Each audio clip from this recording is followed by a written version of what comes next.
Hi, everyone. Welcome. Welcome to our first of the month Q&A and meditation time. Thank you all for taking the time out of your Sunday to be here. It's great to see you all. Hey, Endago. Wave, wave. Hi, everyone. Good to see you all. Namaste. Yeah, thank you all for being here. I just want to say to start off that I think I'll get a unanimous yay for the conference. It was awesome, wasn't it? Yes, yeah. The conference was just amazing. So good. And thank you all for being part of that. It was I love the conferences. They're just so helpful for so many people. And if hopefully you did buy the replays, because then you can keep watching them. And even though the ones that I host or don't host, I go back and I rewatch all of them. And I find these great teachers, or Marie does, or someone writes in and makes a suggestion, and we check them out. And more as you were able to learn that, the teachers are bringing us deeper into a direct experience. And for those of you that are following the non-dual, A Course in Miracles non-dual translations, I'm doing them too, and I love it. I was outside. I planted 2 trees today: an apple tree, a small apple tree, and a lilac tree. And I'm listening to the workbook lessons, man. I'm loving it. Just digging holes and planting trees and listening to the truth. And even though I've read the course I pretty much, I think, 10 times, I still love to listen to the truth. Even, I like it in the translation that was inspired to share.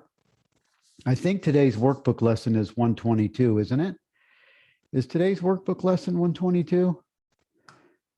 Let's see. Is everyone, I want to make sure everyone can, okay, good. Yeah, today's workbook lesson, I think, is 122. Awareness offers everything I want. Awareness, right? So the title for the lesson is forgiveness, but take forgiveness out and bring your attention right now to awareness, to the awareness of this experience. So what is it that is aware of this experience? And this isn't something that you answer to me. This is something that you investigate. What is aware of experience right now? What's aware of it? And if you close your eyes and you just become aware of the sound of my voice, and then aware of any sensations that the body has, you're aware of the sensation of skin on clothes on skin, maybe, or maybe there's an awareness, maybe there's a tingling.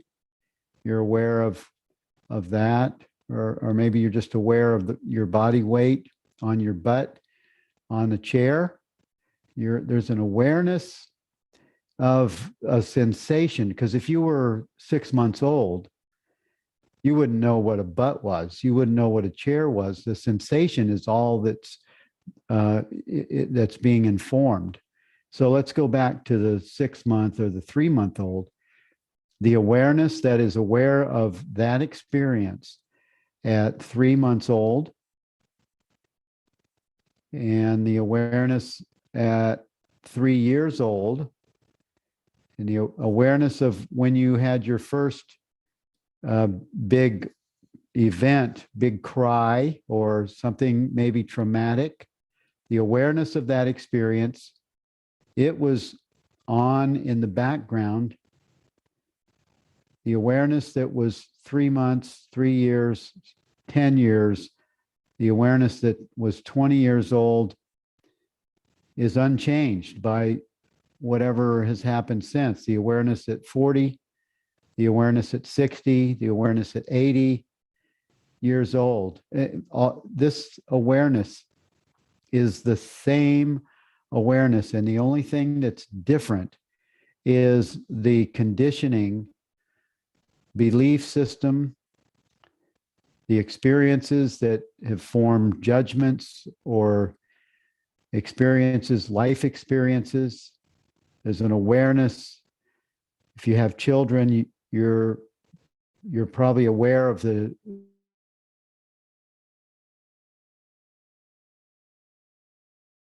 maybe all of them. You remember, if you're the mother, you probably do. There's an awareness of that experience, and yet you are not the person that had the experience. You are the awareness of the person's experience. That's your essential self. That's the thing that never changes. It remains exactly as it always is. And this awareness, this is God. This is God presence. It's closer to you than your breath, because awareness is still here when the body lies down, when the body dies, lays down and stops breathing. Awareness is still here. This awareness is universal, and it has no limit. It's eternal. And this is the same awareness that all the planets rise and fall in. When a star falls, awareness is still there. When you go into different solar systems and galaxies, it's the same awareness. The awareness that aliens live in and other beings of other solar systems, same awareness. There's only one presence, one awareness, one beingness. Amazing, right?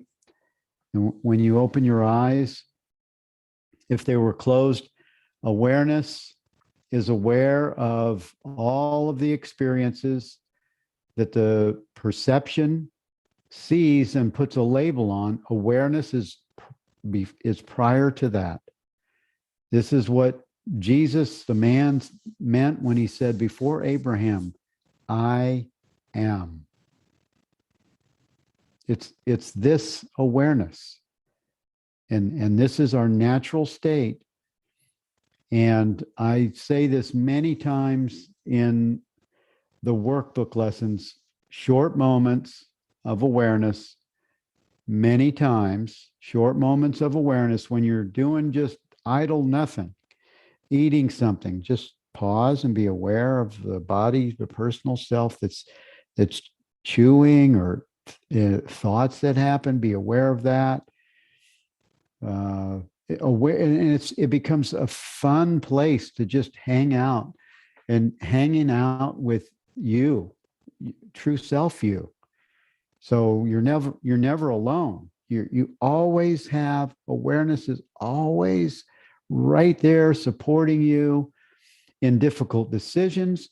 Move your attention to awareness. Any kind of decisions or upsets or things that are disturbing your peace, first bring your attention from whatever thoughts, whatever experiences you're having. Pause and bring your attention as awareness, resting in awareness as awareness.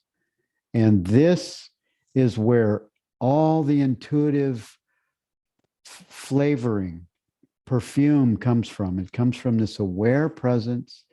It's the altar of truth.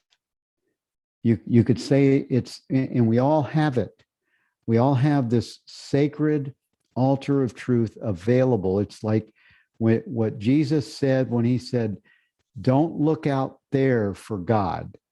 Go within. This is within. This aware presence is within. Awareness offers everything I want. I'm just going to read the first paragraph in this one workbook lesson. You could do the whole thing. It'll just nourish your experience. What could you want awareness doesn't give you? Do you want peace? Awareness offers it. It comes instantly. Peace comes instantly, accompanies awareness. Do you want happiness? A quiet mind, certainty of purpose, and a sense of worth and beauty that transcends the world, right? All of those things come with awareness. Do you want care and safety and the warmth of sure protection always? Do you want a quietness that cannot be disturbed? It can't be disturbed. This is the thing where it says nothing real is threatened, nothing unreal exists. Nothing real is threatened as awareness, as presence. Herein lies the peace of God. Do you want a quietness that cannot be disturbed? A gentleness that never can be hurt? A deep, abiding comfort and a rest so perfect it can never be upset?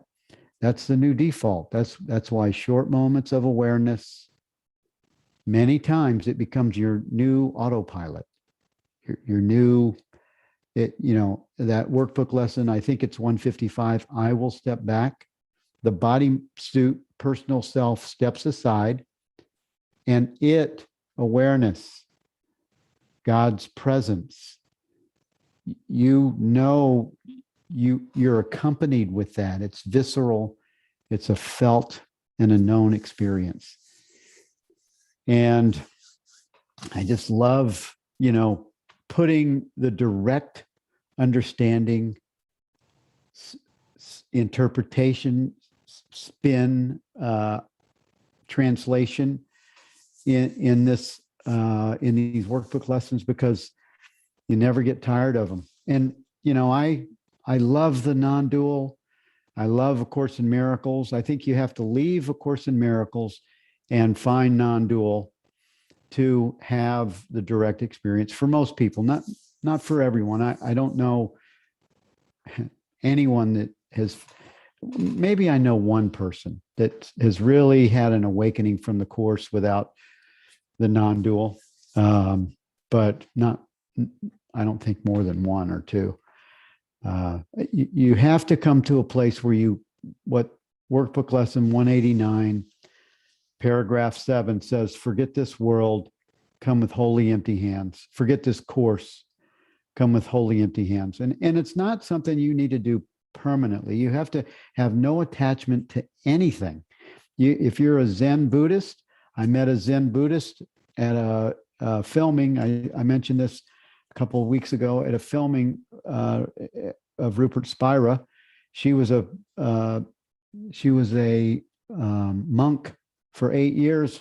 She didn't have her awakening as a Zen monk. It's a progressive path like the Course in Miracles. And then she met Rupert and she started doing the direct understanding. And I think others, you don't have to follow Rupert. You could follow Tom Doss.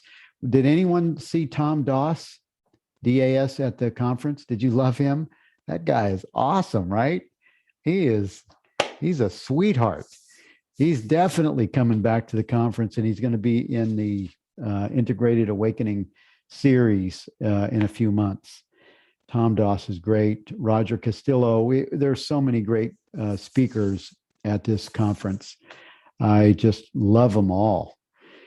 And so anyway, I'm going to stop talking for a minute. So anyone that has any questions, anything that you would like to to ask or share, have clarity on, please raise your hand.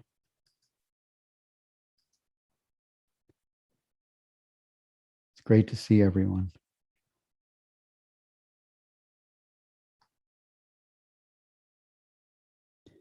Patrick, I don't know you. You have a cool beard. I bought a tree from a guy. It looks so much like you. He's got this great, big, cool looking beard. Yeah, thanks, Bill. I actually was, this is the first time I've been exposed to your teaching. I was introduced by a friend in a group, in a group chat. They shared the Zoom link, and here I am, and voila, it's the same teaching that I hear from Rupert Spira and from Eckhart Tolle and all these other magnificent teachers. So thank you. I'm really glad to be here. Well, those guys are my teachers too, man. I'm not a prodigy. Rupert Spira, he spent 20 years following Advaita Vedanta, and then realized something's missing. Right? He after 20 years, it's following, and this is where the non-dual isn't all of it either, because if you don't, once you are established in the non-dual, if you don't go back and include all of the physical experiences as arising within consciousness, you're still not in the complete understanding. Yeah, you have to go back and include everything. Yeah, and that's interesting you say that, because I was first introduced to these teachings through Eckhart Tolle like 15, well, actually it's been more like 18 years ago now.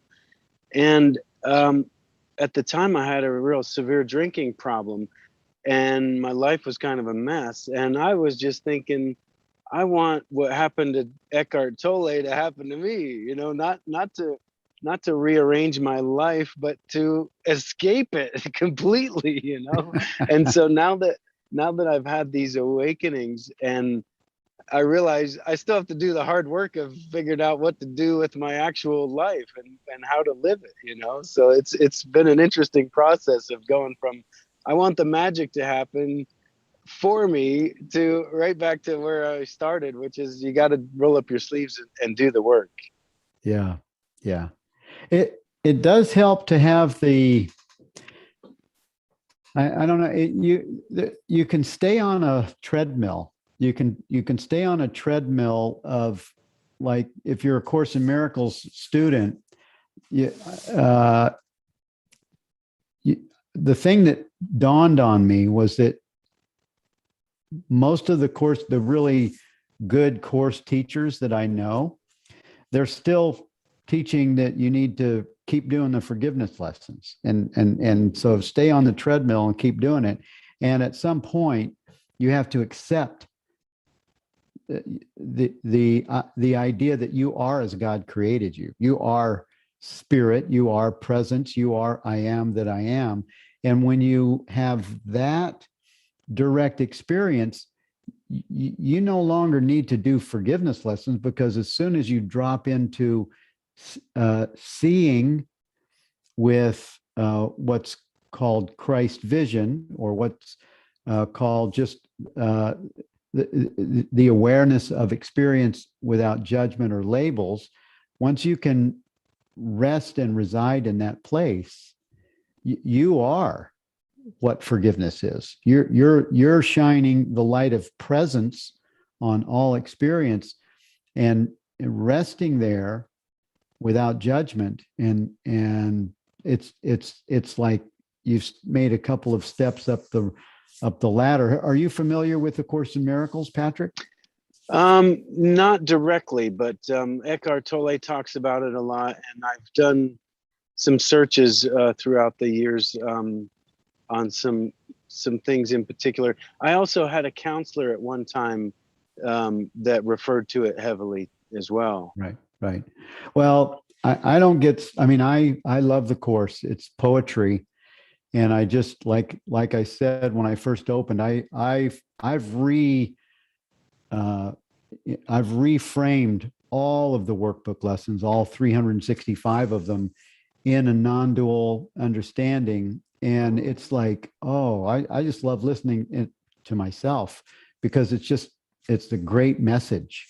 And it's just truth, bathing in truth.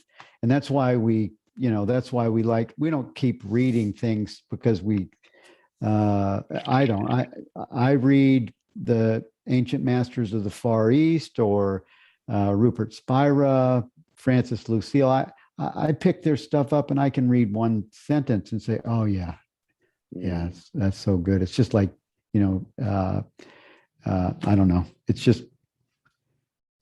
just another way to bring nourishment, and also a meditation, like doing that short meditation is a real good way to anchor your experience as a visceral experience. Yeah, but I love Eckhart Tolle also, and I remember when he came on with Oprah and blew up Skype. Remember he blew up. Yeah, that was pretty cool. Yeah, that was cool. Yeah, it was really neat to see the dynamic between the two of them too, because she was a powerhouse, and yet she still kind of yielded to his knowledge. It was really neat to see it in a lot of ways, and in a lot of ways that's what kicked off my whole spiritual journey too. So I'm very grateful to Oprah and Eckhart Tolle. Yeah, spreading the message. Me too. Well, welcome to our group, and thank you. We have a book study. You're welcome to join us. It starts there's one that's pre-recorded that's called I Am by Jean Klein. I did it about a couple of years ago, and since I did it a couple of times, I decided to use the pre-record, because the next Rupert Spira book, You Are the Happiness You Seek. We're going to do a book study on this one starting May 18th. And really, it's Wednesdays at 12 noon Eastern, and you're welcome to join us. And very excited about it. It's just it's another that gem. Sounds amazing. Yes. I love his writing. So yes, thank you so much. Is all this information available at like billfree.com? Yep. Billfree.com. You can find everything right there, and just sign up for the email, and you'll get emails whenever we put a shout out. Great. That's amazing. I'm going to definitely attend that. Thank you. Nice to meet you. Thank you. Nice to meet you and speak with you as well. All right. Thank you. Jane Morgan. Hi. How are you? Hi, Bill. Good. How are you? We really enjoyed the presence. The presence that conference was amazing, and you had Tom Doss. And I just wanted to share an experience.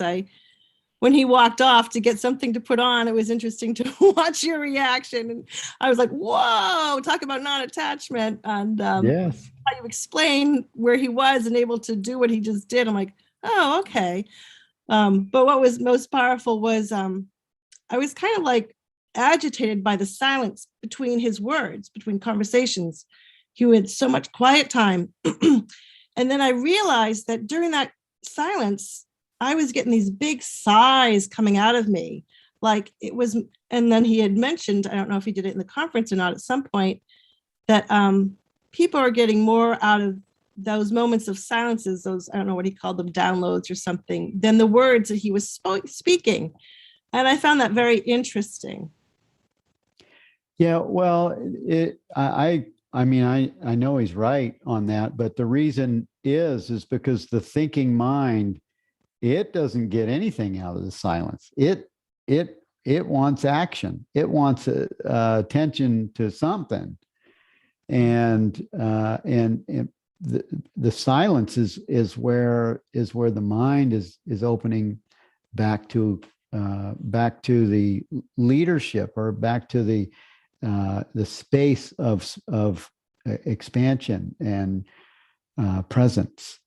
So, and I just loved his whole Yeah, like you said, when he went to get his jacket, I've never had a speaker do that, and I liked it. I thought, wow, he's pretty comfortable. Mm. Yeah, It's be interesting. yourself. Do you think it's a left-right brain thing where the talking, you're always in your left brain, but the silence causes you to, your oneself to be in the right brain to receive something different than the egoic words? Oh, I wouldn't use a right brain, left brain example. I would say when you're quiet, you're tapped into your essential self. When just same as awareness. When in quiet, I received God's word today. Are you familiar with that lesson? I think it might be 106. In quiet, I received God's word today. So if you no, it must be 124. Let me be still and listen to the truth is. The quiet is the hard part, you know. You can be quiet in body and you can be quiet space. Yeah. Quiet in the head is the hard part. Well, it takes a discipline at first because we all have this very active mind. We have this our attention, you know, for whatever years we are, our attention has been focused on perception, on external perception, objects of experience, and thoughts, feelings, emotions. And when we rest, when we pause in silence, that's when we're getting in touch with awareness. And awareness is where everything is. Awareness is what is aware of Jane's activity, the Jane movie. There's an awareness that it doesn't have the label. It doesn't give descriptions. It doesn't have good or bad, right or wrong. Awareness sees and judges not, and the mind does all the judging until it comes under the leadership of awareness. It comes under the leadership of spirit, because awareness and spirit and God, they're all the same. And when the mind comes under the leadership of the heart of awareness, then it sees and it doesn't judge anymore. It just sees. Now you'll still see, there still will be the activity of person. Bill is still doing what he does, and there's an activity. And when it seems like it's chaotic or impulsive, there's a noticing of that without judgment. There's a noticing, there's a seeing without labeling, and you become just a little bit of space between what is aware of the experience and the body mind, the bodysuit person that's having the experience. There's a little bit of a space that sees that, and that's the altar, that's the pure presence. That's your essential self, your God self, that is, it's sweet as honey. It's just, oh my God. It's the Course says this happens, and it's not something like Eckhart and some teachers, they had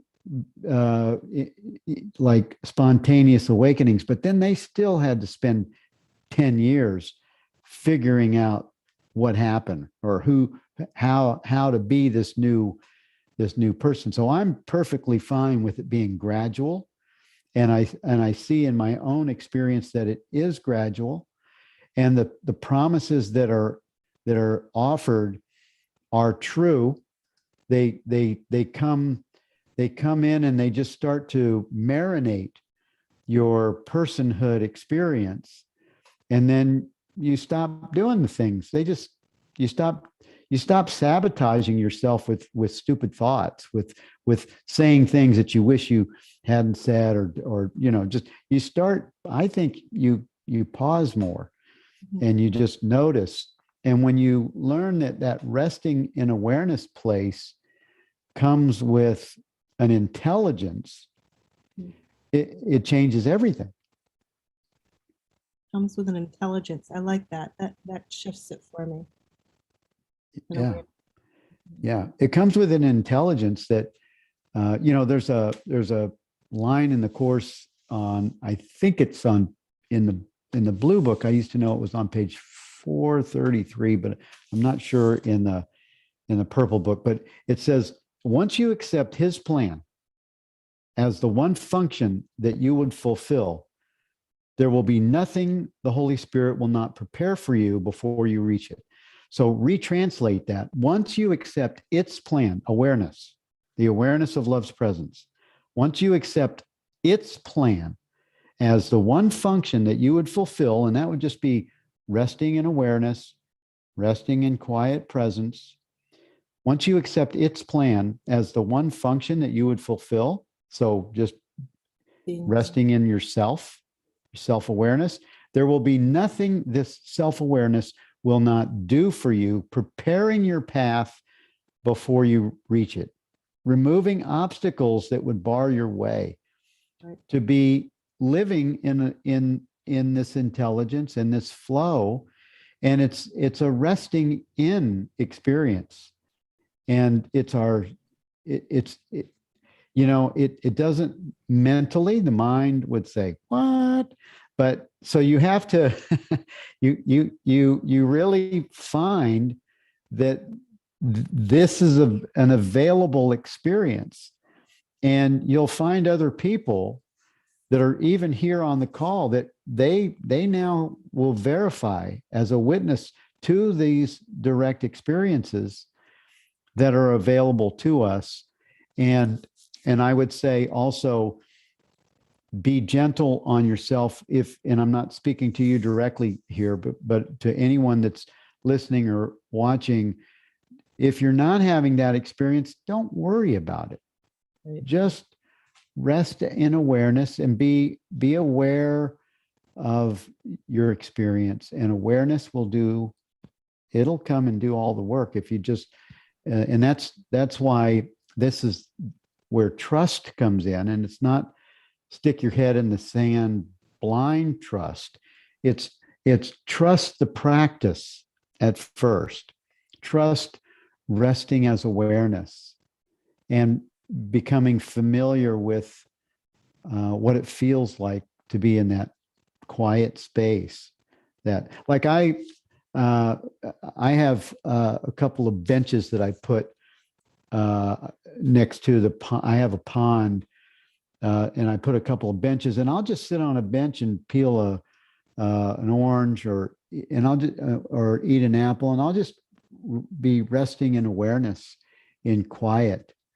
From time to time, I never did that. I was too busy for that, and right. It may. I struggle because as a parent, I'm in one world and everybody else, and I think my belief is that to do this work, you have to have a lot more quiet time. Well, you don't have to have long periods of quiet time.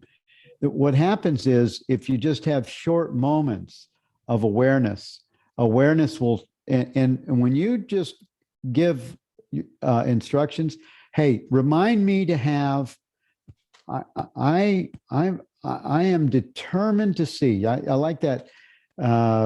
Above all else, lesson 28 and 29, above all else, I want to see. So when you give instructions to the mind, above all else, I want to rest in awareness more and more. And when you give instructions to the mind, it has to follow those instructions. So you can just say, above all else, I want the peace of God. I want to rest in awareness more often, because it's not something that is effective if it's a doing. It's not something that's effective if you're trying to mind train yourself to do it. It's Right. something that's effective if you really want it, then it will come. But you have to give instructions to the mind. Above all else, I want to have quiet presence. I want to have that visceral experience at least once a day. And then you'll just, all of a sudden, you'll get a hit that'll say, oh, just rest in awareness for 1 minute. Right. Thank 1 you. minute, resting in awareness. Now, everyone can do that. And if you set your alarm clock by telling yourself to remind you, Just it stop. will remind you. Hey, remind me, hey, consciousness, remind me to rest in God, to rest in awareness. And it will be carried out for you. Oh, thank you. Thank you. Thank Bill. you. Good to see you. Hi, Rana. Welcome. Hey, Bill. Thank Hey. you. Good to see you on a Sunday. I know. It is. Hey, Rana, you sound like you have a CB radio hookup. Are you? I know. I'm in this room. If I speak quieter, is that better? I'm sorry.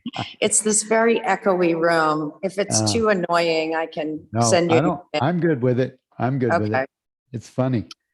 Yeah. I'm grateful to be here today. I just want to share with the group, everybody talks about, this is my teacher, or I follow this dude or whatever. And I follow Bill. Bill is my teacher. He is the one that taught me how to rest in awareness, just like he was explaining to our friend Jane.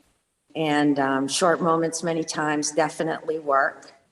And it changed so much for me being able to do that, especially kind of clearing up some of the ideas and grievances that I've had in the past and present past. I've come to be able to love my daughter and see her as just a whole perfect individual, and to, kind of surmount some of those things, the problem with seeing that I didn't understand before I was introduced to the course. And I wanted some guidance using our non-dual teaching for an experience that's arisen in my present circumstances. And so this week, one of our family caregivers for my daughter shared with me that she's had a test result that's sending her to an oncologist. So I don't need to give you any more details than that, right? I mean, that's just what was happening. And that's what I knew. In that moment when I received that piece of information, hand on heart immediately, went right to resting in awareness, watched the busy mind chatter of all the what ifs and what that's going to look like. Man, did it reveal the selfish nature of the little s self. What does it mean for the body mind for Rana? What's Rana's world going to look like? What's the movie going to look like? But I just stayed in awareness with it, and haven't had like a severe over the top reaction about any of it. And I guess, of course, immediately I went to the lesson, my holiness blesses this individual. I see her as whole and perfect, and to see her not with Christ's vision, not as a body, but as a part of Christ and everything that I'm walking through. And I just love her, in a bodysuit and as awareness. And so I just kind of send in that love. Now, of course, and like Jana mentioned, right, the thoughts will still arise, and what they are fear thoughts. And so I'm trying to catch them in that moment and do this same practice, because we don't have any information. My mind wants to plan because it's in that fear.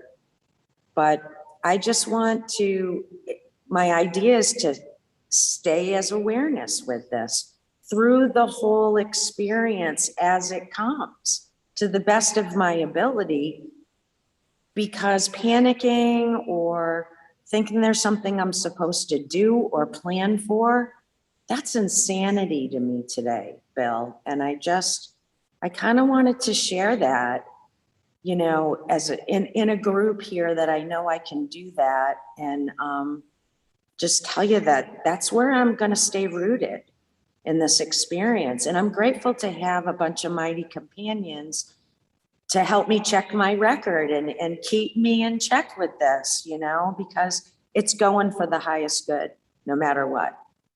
You know, love's presence is on the scene. I know that. I've already seen some miracles happen in my friend. Forgiveness, letting go of grievances, you know, just that quick. And I felt like this was a place that I could just share that with you. And thank you for the awareness practice and just understanding the truth about what I am and what we all are. And just, I mean, you know, this is where the pedal meets the metal, right? This is where we do this and we stay rooted here. So just wanted to share that with you and with the group. So thank you. Thank you, Rana. Yeah, and you know, whatever Rana's doing, there's no judgment on those activities. The activity of the body mind, the bodysuit, the thoughts, the fears, there's the mechanism of being aware of it is like it's like that extra piece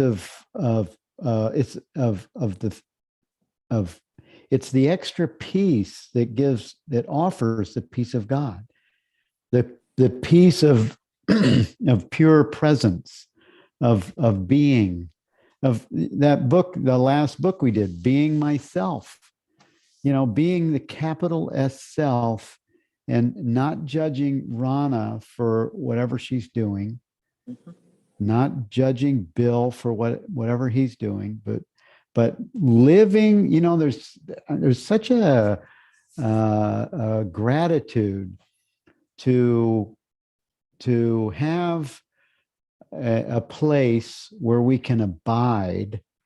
That's like it's like an inner sanctuary. It's like an inner abiding place, and no one can remove you. Nothing can remove that from you. You always have that anchor of presence, of true self. And that's a resting place. Yeah. Yeah, none of this. When I go back, when I listen to those lessons, when I listen to those non-dual lessons in the mornings, I for some reason, I just started listening to them this year. And I listen to them when I'm on my stationary bicycle or when I'm working out in the yard. But you were showing up every morning. You were showing up in it because I kept saying, "Hi, Rana." At the end of the lesson, every day I'd say hi to about 25 people, and you were there every day. I keep hearing myself say, "Hi, Rana." "Hey, Rana." That's right. Yeah. It was your non-dual translation of those Christian terms that helped just open everything up for me. Yeah. Yeah. Yeah, that was intuitive. I had no idea what I was doing. That was not planned. I love that I did it because it was just, I kept, you know, I would go to a conference, a Course in Miracles conference, and the title of my talk would be Beyond A Course in Miracles. And because I was getting this download that we got to go beyond the Course in Miracles, you guys. Something's stuck here. We're all on a hamster wheel. And that's when I was inspired to do, came back from that long walk with Jimmy Twyman. And that's when all of a sudden hey, I'm just going to do the Facebook Lives. And it turned into this awesome translation that I really enjoy. Right. Mind is awareness in action, right? Yes. Yes. Awareness in action, or awareness is mind at rest. That's right. That's right. Yeah. Thank you. Thank you. Okay. Wynn. Hi, Wynn.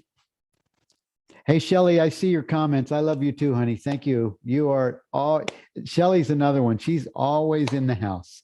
I love you, honey. And I really appreciate your transformation. You have had miraculous transformations, Shelly. Wynn, hi. Oh, hi. I want to say that your teachings have helped me so much too. And I like the Christian terms and the relations to Christian teachings, because I've had the same kind of background that you had, in that I have always loved the Bible and the Bible verses and the Psalms, and now I have the Course in Miracles as something in addition and at a higher level. Yeah. And I want to say that I want to really talk to Rana. About Rana, because she's been a real inspiration. And I think I encountered her about a year ago when she was being interviewed. And I just related to her story so much. I could just feel the love and what she had been going through with her daughter. My daughter had a problem at about 20 months old, and she was over it by the time she was 4. She's never completely escaped all the implications, but as a 20-month-old, we were very, very concerned and upset. And then all of a sudden, there was this peace, and I knew that things were going to turn out the way they were supposed to turn out. And I saw the whole world on a different level. And it was such an inspiration to me. And it has stayed with me the rest of my life. And so I just want to thank Rana. And, you know, it's wonderful when you're validated by all these other people that you listen to, and you just feel like, oh, your story is my story, you know. Not that we're supposed to have stories, we're just supposed to be. and that's a good thing to do, is just be. Yeah. So thank you. Yeah. And the story is good too, because I mean, the story, not a story, you know, there's different kinds of stories. Stories, yes. But a story of being vulnerable, as someone said that they really appreciated that. The story of someone just being authentic and rising, you know, through the messiness, or the story of just gratitude, like you just expressed for Rana, and Rana expressed for me, and we expressed for Eckhart, and you know, so it's, the story is, I like the story. Yeah. Well, I have a lot of good stories in my head, and I somehow I forget the bad ones. I try to anyway. The what? The bad stories? The bad stories I try to forget. Then just dwell on the news stories, the good stories. You just shine the light on that, just by, that's another benefit. You know, there's a lot of perks to short moments of awareness many times. And one of the perks is that you begin to spend more time there just as a default. And by that, you're shining the light of pure presence on everybody that's around you. So you're leaking the light that you are on them. Yes, thank you. You're That's leaking good your analogy. glow light out on people. Right. Thank you. Right. And, I, I have a lot of memories of my parents, and they're all good memories. I know there are some that weren't so good, but I don't even remember those. I just remember the good ones, and try to connect with the light, like you say. Yeah. Yeah. Yeah. That's one of the good Thank you. things. That's one of another perk for awakening is it gives you amnesia or dementia. I'm not sure which one. It's a good dementia or a good amnesia because you just don't Yeah. remember. You don't remember conflict. You don't remember No. grievances. You don't remember those things that hadn't, because it was an energy.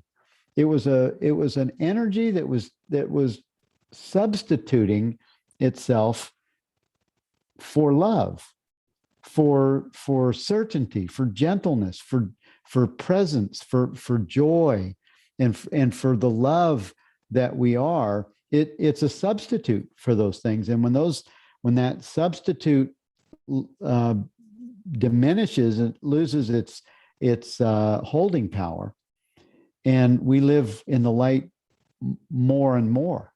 It's more of an ongoing experience. Yeah, that's what I see Yes. Well, happening.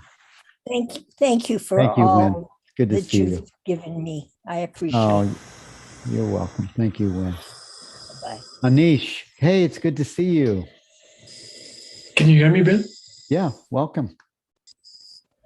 I just wanted to say thank you to you. I've been doing the Evolve as well as your ACIM non-dual translations, which are so beautiful. And for the last week's Pure Presence conference, where so many beautiful teachers were able to bring these beautiful teachings to us, and I was able to connect with a whole bunch of them and also attend their satsangs later. And I had this question from the universe, right? What is grace? I think this is what grace is in action. Thank you so much. Yes, yes. Thank you, Anish. Yes, grace. Grace is just the movement. I mean, grace, you could say, is a lot of things. It's the power of presence in action.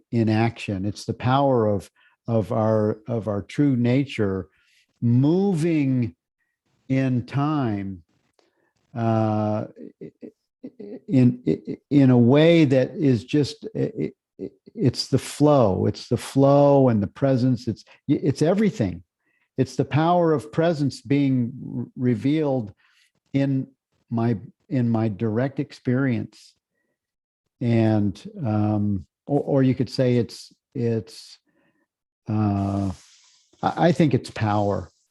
It's the power of presence being revealed in my personal self experience, where I can say, oh my God, this is really happening. The things that Jesus said are true. The things that Buddha said are known and true. The things that Ramana said, or Krishna Menon, or these great Krishnamurti, these Babaji, all of these great teachers, all of these, and also, just like Wen said, she loved the Bible. I loved the Bible. I still love parts of it, but once you know the truth, you realize that this is what Jesus was talking about. Jesus, and he was a master of, he was a being, and I won't be surprised if many beings in these bodysuits do the things that he did, like just having even bodysuit healing. But I wouldn't want anyone to be stuck there thinking that they need to heal the bodysuit, because then that's a dissociative problem with your identity would be fixed on healing the thing that you're not. However, I feel that Jesus really did the presence of consciousness that evolved in that man Jesus was of such that people were changed in their physical bodies by his presence. And I feel that that will happen in our lifetime. And now I'm not looking for it. I'm super happy and content to be right where Bill Free is. And the experience of awareness that is so pervasive and so changed my life. I'm happy just to stay here for the rest of it. This is good, but I think there's more. I just have this idea, and Lisa thinks it too. When we have dinner, we're both very comfortable in our bodysuit experiences. And, you know, we have pains when I work outside all day, when I use a shovel or a hammer or a screw gun, or my hands get traumatized and they swell up and they hurt. And so I'm not pain free, but I have a mechanism of presence that sees the experience that Bill is having, and it changes the experience. It changes the experience of bodysuit sensations, what would be pain. It changes it when I don't give my identity to it. And so there are tools that we have available that give comfort to the bodysuit as we're going through this transfiguration. We are going through a metamorphosis, all of us. They're going, all of us, even the ones that are not as far along as others. Consciousness is evolving to itself. Good to see you, Anish. Thank you. Thank you for everything you do for us. Thank you so much. Thank you, Anish. Bless you. I love you. Carly. Hello, Hey. Bill. Hi. Fun. And I want to thank you. I feel like what has happened in the awareness of love's presence is that there's been an emotional trampoline installed within me so that I can go down. But like you said, when the problem is not a part of my identity, when my identity is greater than any problem, you bounce back up pretty quickly. It's amazing. Yes. Yes, it is amazing. Yeah.